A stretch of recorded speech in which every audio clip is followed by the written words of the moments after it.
Hello friends, welcome back in the Dharma and science with Dolly 24। I hope so guys आप सभी स्वस्थ होंगे, मस्त होंगे, ज़बरदस्त होंगे, हर रोज़ अपनी ज़िंदगी में नई नई खुशियों का वेलकम कर रहे होंगे।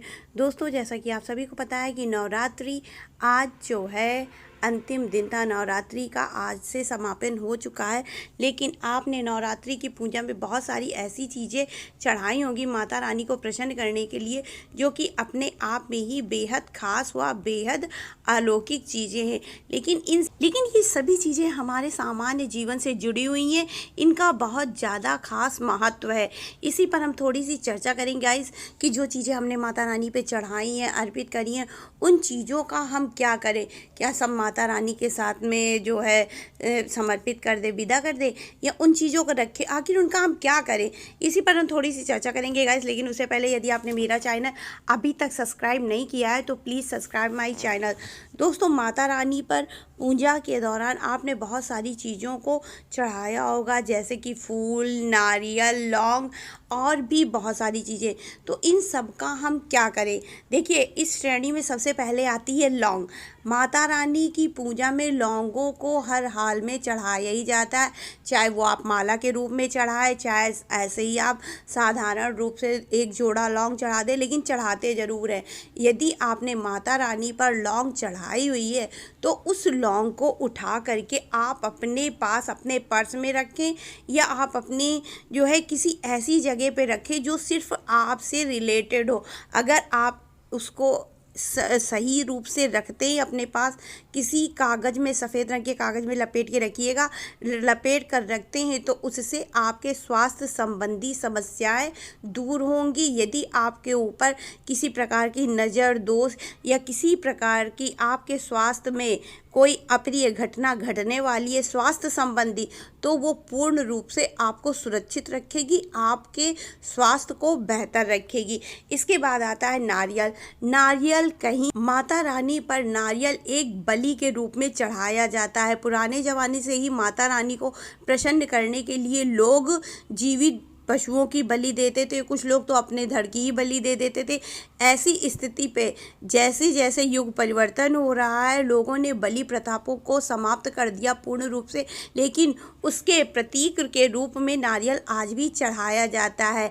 ऐसी स्थिति में नारियल का आपको प्रसाद वितरण कर देना चाहिए। जितने लोगों तक का आप इसका प्रसाद देते हैं, उतना ही आपको शुभ फल की प्राप्ति होती। आपके मन मस्तिष्क, आपके जीवन में अच्छी चीज़ों के आने के लिए रास्ता बन जाता है। आपको रुपया, पैसा, धन धान्य की कभी भी कमी नहीं होती। इसके अलावा लाल फूल माता रानी को बहुत ज़्यादा पसंद होते हैं।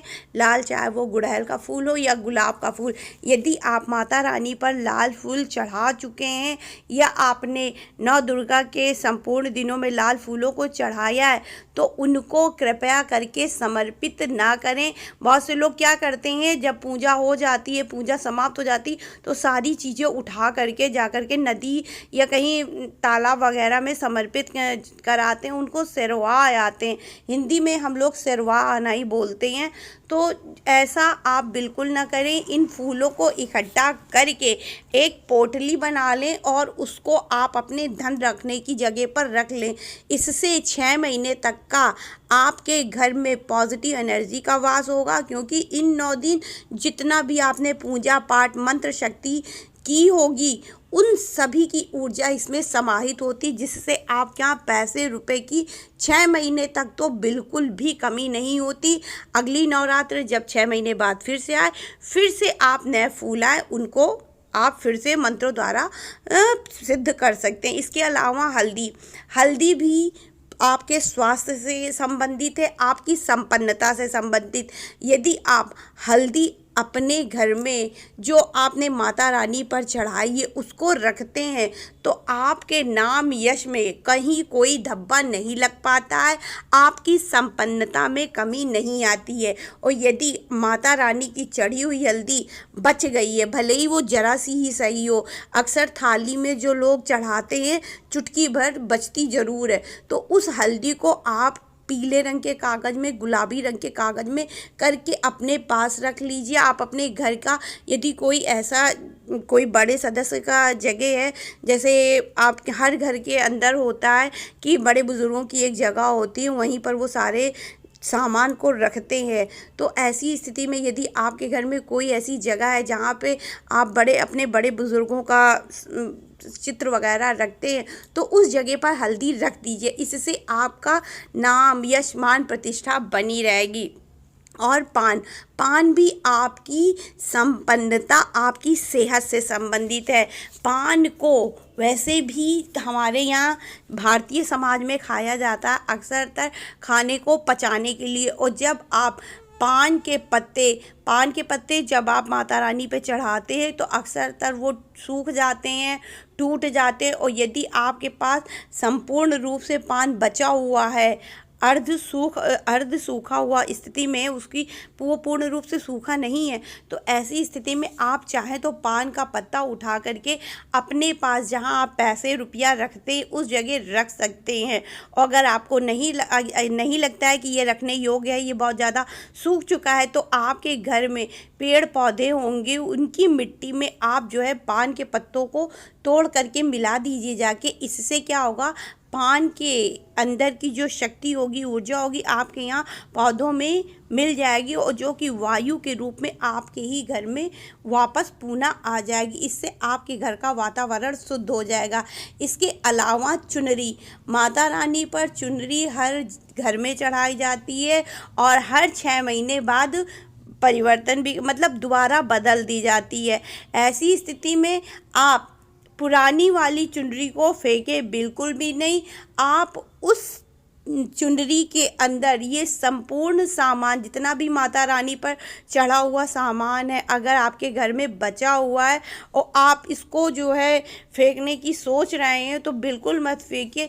इन सभी चीज़ों को माता रानी की चढ़ाई हुई चुनरी में बांध करके उस जगह पर रख दे जहां आप पैसा रुपया रखते, चाहे वो कोई बक्सा हो, चाहे अलमारी हो, चाहे कोई तिजोरी हो, या कोई कहीं भी जहां भी आप रखते हो उस जगह पर रख दीजिए। यकीन मानिए, माता दुर्गा आपके घर की, आपके सामान की, आपके पैसे की स्वयं रक्षा करेंगी। आपके घर के लोगों पर कभी कोई संकट नहीं आएगा। ये माता दुर्गा का आशीर्वाद के रूप में आपको प्राप्त होगा। इसीलिए माँ के ऊपर चढ़ाया गया कोई भी सामान फेंकना नहीं चाहिए। अक्सर लोग मूर्खता कर देते हैं, जैसे ही 9 दिन तो पहले अच्छे से जय माता दी, जय माता दी, और जहाँ 9 दिन समाप्त होते हैं, माता रानी को विसर्जन करने, माता रानी की मूर्ति को विसर्जन करने जब जाते हैं तो उनके साथ में संपूर्ण चीज़ों को विसर्जित करते। ऐसा नहीं करना चाहिए। आप माता की मूर्ति को विसर्जित कर रहे हैं, माता दुर्गा के दिए हुए आशीर्वाद को नहीं। और आप यदि माता दुर्गा के जरा सी भी रिस्पेक्ट करते, उनको जरा सा भी आदर आप करते हैं, तो माता दुर्गा के जो भी चढ़ाए हुए चीज़ें यदि आपके पास बची हुई हैं, ये आप उनसे ले सकते हो आशीर्वाद के रूप में, तो उनको मिथ्या ना होने दें, उनको बेकार ना होने दें, उनको अपने पास रख लें। अक्सर लोग संपूर्ण श्रृंगार करके माता रानी को जल में प्रवाह कर देते। ऐसा बिल्कुल नहीं करना चाहिए। इनफैक्ट मुझे तो लगता है माता रानी की चुंदरी लेकर के किसी ऐसे इंसान को आप दान दे दीजिए जिसको सच में कपड़ों की ज़रूरत है। माता रानी सबकी हैं, वो सबके बारे में सोचती हैं, और यदि हम वो चीज़ें किसी ऐसे इंसान को दान देते ना, तो वो हम पर ज़्यादा अच्छा, हम पे कृपा करती हैं। और वैसे भी माता सबकी होती हैं, वो चाहती हैं सबको सब कुछ मिले। तो आप कभी भी माता रानी पे चढ़ाई हुई चीज़ों को बेकार ना करें। और यदि बच गया है, आपके घर में है कोई पूजा के सामान में कुछ भी चीज़ें बची हुई रखी हैं, तो आप उनकी पोटली बना के अपने घर में रख दीजिए। यकीन मानिए, ये चीज़ मैंने खुद भी प्रैक्टिकल किया, वास्तव में होता है। ऐसी चीज़ें रखने से बहुत सारी पॉजिटिव एनर्जी तो आपको मिलती ही है, लेकिन आपके घर की वाइब्रेशन भी शुद्ध होती, आपके घर में कुछ भी हो जाए, पैसों की कभी कमी नहीं होती है। सारे काम हर हाल में बनते ज़रूर हैं, और कहाँ से बनते हैं ये खुद भी नहीं पता चलता, लेकिन हाँ, भगवान अपना आशीर्वाद हर तरह से देता ज़रूर है। तो आई होप सो गाइस मेरी दी हुई जानकारी आपको पसंद आई होगी। पसंद आई हो तो please like share and subscribe my channel. Radhe Radhe guys, हर हर महादेव, जय श्री कृष्णा, जय माता दी।